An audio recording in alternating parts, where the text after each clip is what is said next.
Hey, beautiful soul. Thanks for joining. It's Kevmo here. Do you ever feel like you can't be yourself for in front of others because you fear that they're going to judge you or criticize you, make fun of you, etc.? When I was younger, still in the closet as a gay kid, I definitely had a lot of trouble really being myself. I think and so I wanted to kind of talk through that a little bit today, and just kind of talk through some of the ways I've essentially had to mask myself to be able to kind of feel like I fit in better. So back in the day, I remember in high school, I saw a video, a VHS recording of myself where basically I heard my voice and I didn't like it. I thought it sounded very gay, I guess, like very flamboyant, very like, I don't want to use any, offensive terms per se, but it didn't sound it definitely, at the time, I felt like it gave it away that I was gay, and that was not the image I was trying to project. Even though that's really who I was at the time. And so I remember hearing that and being just like shocked. I'm like, oh no, has everybody heard this? Like, if anybody has heard this, what do they think of it now? And so I remember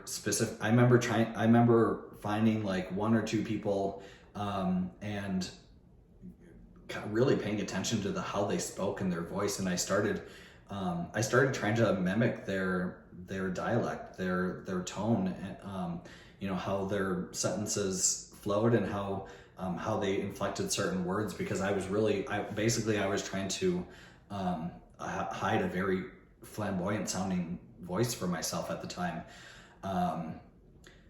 I think I was kind of successful, but I don't think I fully was. I feel like I did it as best I could. I got 80% there at the time. So, I guess like, that was a struggle that came up for me recently about one of the challenges of being closeted and not feeling comfortable with my sexuality back in the day, and even and I forgot that I kind of had that chameleon kind of like approach to trying to stay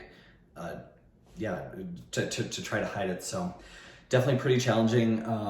And now I don't really care exactly how I sound.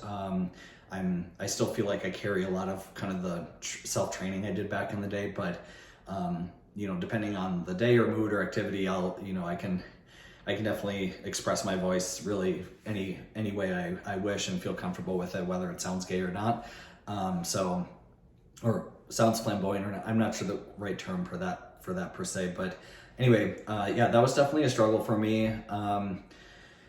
And yeah, I mean, let me know in the comments if you've had any struggles with, if you've been closeted of any sort and have had to, and you ever felt like you couldn't be yourself. I'd be curious to hear your perspectives or any reactions to the example that I gave. So I think it's still a lifelong journey for me to continue to still practice being my true self. But that was a pretty significant one for me that I recently recall and wanted to share with you. So I hope that resonated in any way. Drop a like and subscribe if it did. And until next time, we'll see you in the next one. Much peace and love.